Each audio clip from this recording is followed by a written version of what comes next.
For advertisement, call 8125893028. Our Gmail maxtvtelugu@gmail.com.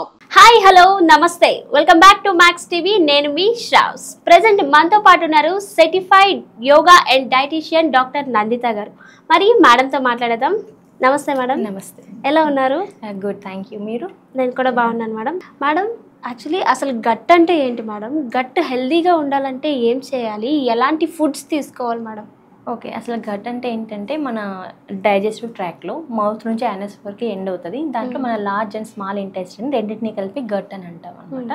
So మనం ఏ food తీసుకున్నా సరే దాని డైజెషన్ కానీ అబ్జార్ప్షన్ కానీ ఎలిమినేషన్ ప్రాసెస్ మొత్తం మనకి గట్లోనే జరుగుతుంది. సో ఆ గట్ అనేది హెల్దీగా లేకపోతే మనకి ప్రతి ఒక్క డిసీజ్ గట్ హెల్దీగా లేకపోవడం వల్లనే స్టార్ట్ అవుతుంది అనమాట. సో ఈ గట్ అనేది హెల్దీగా ఉండాలి అంటే అసలు ఫస్ట్ గట్ అంటే ఏంటి, గట్ రిలేటెడ్ ఇష్యూస్ ఎందుకు వస్తాయంటే ఆల్రెడీ చెప్పినట్టు లార్జ్ అండ్ స్మాల్ ఇంటెస్టైన్ రెండింటిని కలిపి గట్ అంటారు. దాని జాబ్ వచ్చి ఇది మన ఫుడ్ తీసుకున్న ఫుడ్ ఇంటేక్ కానీ అబ్జార్ప్షన్ అండ్ ఎలిమినేషన్ ప్రాసెస్ ప్రతి ఒక్కటి గట్లోనే జరుగుతుంది. కాబట్టి గట్ అనేది హెల్దీగా ఉండాలి. అండ్ గట్ ఫ్లోరా, మన గట్ ఏంటంటే మన గట్ వాల్ అనేది కొన్ని మైక్రోబ్స్తో ఫిల్ అయి ఉంటుంది అనమాట. ఆ మైక్రోబ్స్ అనేటివి ఎప్పుడైతే ఆ మైక్రోబ్స్ అనేటివి తగ్గిపోతాయో మనకి ఫుడ్ అబ్జార్ప్షన్ అనేది కరెక్ట్గా ఉండదు. స్మాల్ పార్టికల్స్ లాగా మనకి త్రూ అవర్ ఇంటెస్టైన్ వెళ్ళాలి. కానీ ఎప్పుడైతే గట్ ఫ్లోరా, గట్ వాల్ అనేది దెబ్బతింటుందో, అంటే మనకు కావాల్సిన మైక్రోబ్ అనేది కౌంట్ కరెక్ట్గా ఉండదు. అలాంటప్పుడు మనకి ఏమవుతుందంటే ఆ లార్జ్ పార్టికల్స్ అన్ని మన బాడీలో మనం తీసుకున్న ఫుడ్ నుంచి ఎంటర్ అయిపోయి డైజెషన్ సరిగా అవ్వదు. సో డైజెషన్ కరెక్ట్గా లేనప్పుడు న్యూట్రియంట్ అబ్జార్ప్షన్ కరెక్ట్గా ఉండదు. న్యూట్రియంట్ అబ్జార్ప్షన్ కరెక్ట్గా లేనప్పుడు ఏమవుతుందంటే మనకి మన బాడీ ఫంక్షన్కి కావాల్సిన ఆల్ న్యూట్రియంట్స్ అనేటివి మనం ఫుడ్ తీసుకున్నా సరే అబ్జార్ప్షన్ కరెక్ట్గా ఉండదు. కాబట్టి ఆర్గాన్ ఫంక్షన్కి కావాల్సిన న్యూట్రియంట్స్ అనేటివి అందవన్నమాట. అండ్ దీంతో పాటు ఏంటంటే మన గట్ అనేది హెల్తీగా లేనప్పుడు మనకి డిప్రెషన్ కానివ్వండి, any disease including PCOD, sometimes అయితే heart problems and hormone imbalances, ప్రతి ఒక్కటి మనకి గట్ హెల్దీగా లేకపోతేనే స్టార్ట్ అవుతుంది. సో ఈ గట్ అనేది ఈ మైక్రోబ్స్, అంటే ఆ మైక్రోబ్స్ అనేటివి ఎలా మనం ఇంప్రూవ్ చేసుకోవాలి అంటే మనం తీసుకునే ఫుడ్లో pre and probiotics, plant based fibre rich foods ఇలాంటివన్నీ ఎక్కువ తీసుకోవాలి. And physical exercise, any physical movement అయితే ఉండాలి. యోగా చేయొచ్చు, దీంతోపాటు ఎక్సర్సైజ్ చేయొచ్చు, ఇలాంటివి ఎక్కువగా ఉండేటట్టు చూసుకోవాలి. అలాంటివి చేయడం వల్ల మన గట్ అనేది నేచురల్గా మనము ఇంప్రూవ్ చేసుకోవచ్చు. అండ్ ఇప్పుడు ఏంటంటే మనము ఆల్రెడీ చెప్పుకున్నట్లు ఈ గట్ అనేది అన్హెల్దీగా ఉంటే వచ్చే డిసీజ్ అయితే చూద్దాం. మనకి ఏంటంటే మన సెల్స్, మన బాడీలో సెల్ కౌంట్ కన్నా మనకి మైక్రోబ్స్, మన బాడీలో ఉండే ఆ మైక్రోబ్ కౌంట్ చాలా ఎక్కువగా ఉంటుంది అనమాట. ట్రిలియన్ కౌంట్లో అనేది ఉంటుంది.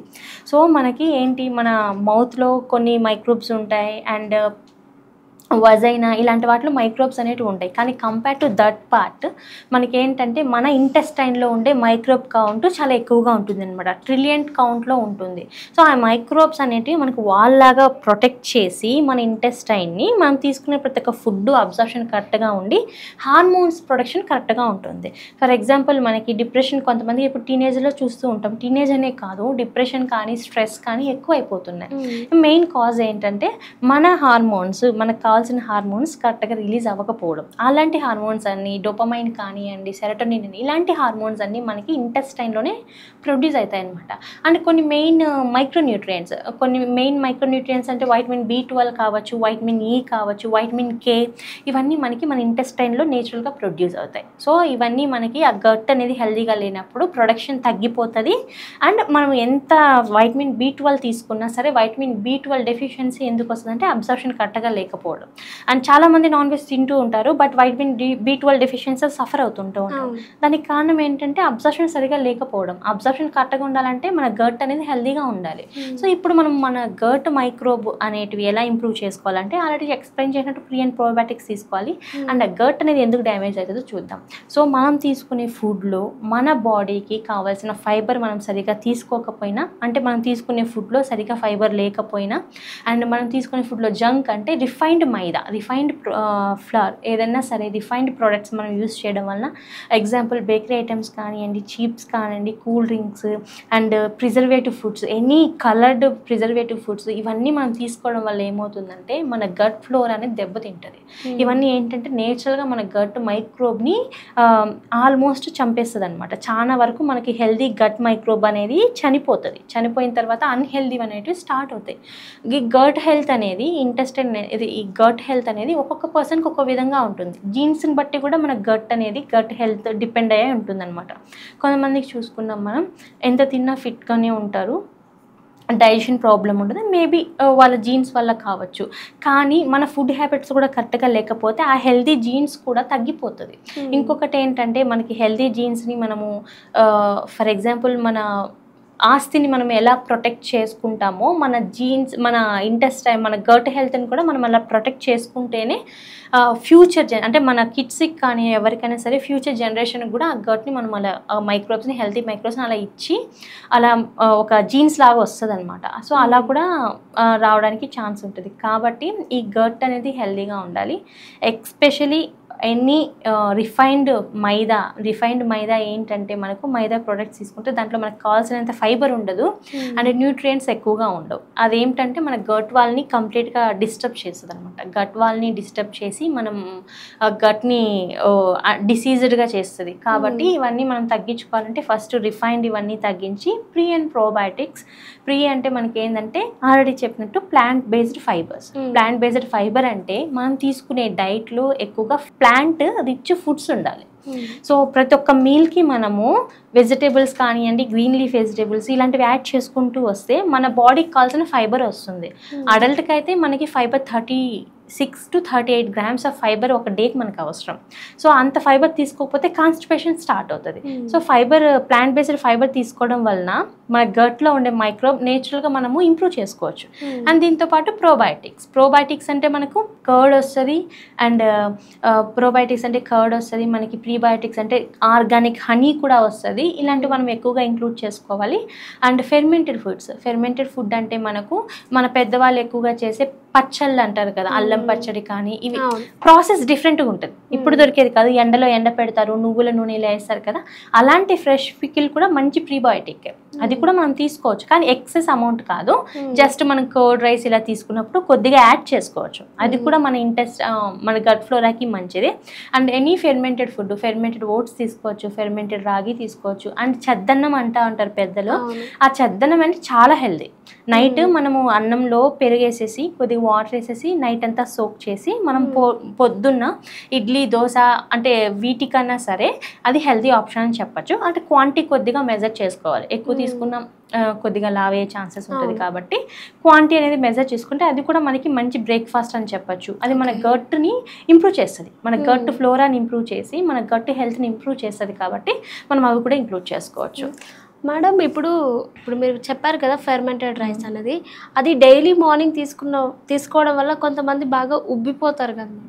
అది ఏంటంటే ఉబ్బడం అంటే అలా కాదు, క్వాంటిటీ మీరు ఎంత తీసుకుంటున్నారు అనేది ఇంపార్టెంట్. అండ్ మనం ఎప్పుడైతే ఫుడ్ని ఫెర్మెంట్ చేస్తామో ఆటోమేటిక్గా క్యాలరీస్ తగ్గుతాయి.